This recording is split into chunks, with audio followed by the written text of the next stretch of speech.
button, and we thank them and we thank their families profusely. Yesterday, Australia's government committed an extra $1.4 billion toward the recovery effort, in addition to the tens of millions of dollars that have already been promised. More than 135 fires were still burning across New South Wales, including almost 70 that were not contained. It's the scariest time I've ever had in my entire life. The fires have scorched nearly 20 million acres of land. Mark Liverman, CBS News. It's now 5:16 and 29 degrees. When you start seeing the flames behind us, you think about the devastation. It's just amazing how much land has been burned. You're right. You're absolutely right. And how many fires that are still burning. Let's get to Storm Center 7 meteorologist Kiriste Zontini. Good morning. That's right. Unfortunately, they're not getting a whole lot of help this week. They still need a lot more rain to really put out a lot of those bushfires. You can see there a lot is still burning, especially along the eastern half there of Australia. Now, we are going to get some rain here locally in the Miami Valley as we head on into the end of our work week. So today's dry. Tomorrow we see maybe a flurry in the morning, but it'll be Thursday night through the day Friday and even into Saturday that our next system is going to bring quite a bit of moisture back into the Miami Valley. We may even see some minor flooding as well. So we're going to be keeping an eye on just how much rain we could end up with.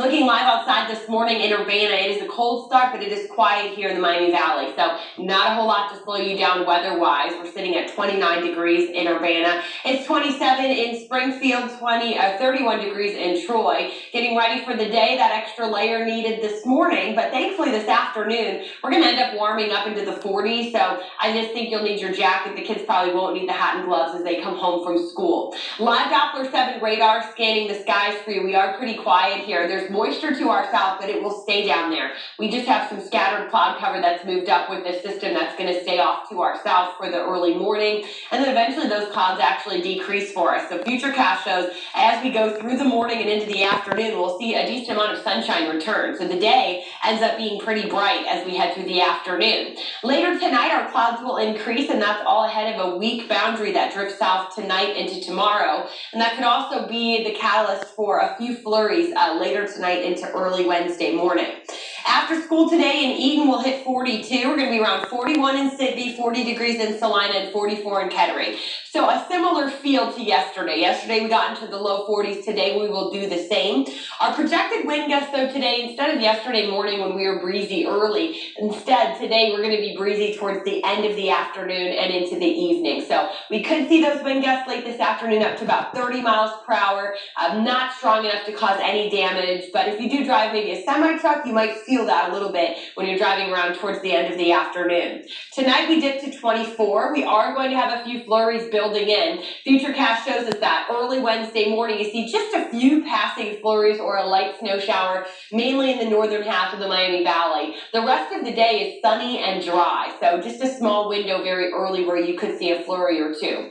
Tomorrow's highs, though, will struggle. We only stay in the low 30s for the afternoon, but remember, it's January, so this is actually closer to normal. We have been lucky for the first part of the year so far that we've had temperatures well above normal. Now, Futurecast for Thursday night shows just how fast that rain will start moving in. We head towards 8:30, 9 o'clock. We will have scattered showers around. Another push of moisture will really bring some steady rain back throughout the day on Friday. Then as we head into our Saturday, you can see a little bit of mixing going on to our northwest. So we will have the chance Saturday night that part of the Miami Valley may end up transitioning briefly to some snow shower activity, but overall, majority of this system is just going to bring heavy rain back. So that's what we kind of have to watch out for. That 60 degrees, we are going to hit that Saturday morning and actually get colder as the day goes on. We bring you weather and traffic every 10 minutes. Let's get a check on the roads now with Sergeant Mark. Good morning, Sarge. And good morning again to you, Kirsty. It's been a good start to our Tuesday morning drive. We've been in touch with several area police departments. Right now, we're going to check in with Traffic Tracker, getting a look at I-675. Looks like they're coming up on the exit to State Route 235. This is the Fairborn area. Light volume on this part of the freeway. Here's Interstate 70 Airport Access Road. Same situation, light volume on the freeway. I'm Sergeant Mark Bauer, WHIO Triple Team Traffic. Sergeant, thank you. 5:20, 29 degrees. It's being called a hospital within a hospital. The big move happening at Dayton Children. One of the original tenants at the mall at Fairfield Commons has shut its doors, where you can still go if you want Pretzel Fest and popcorn pizzazz.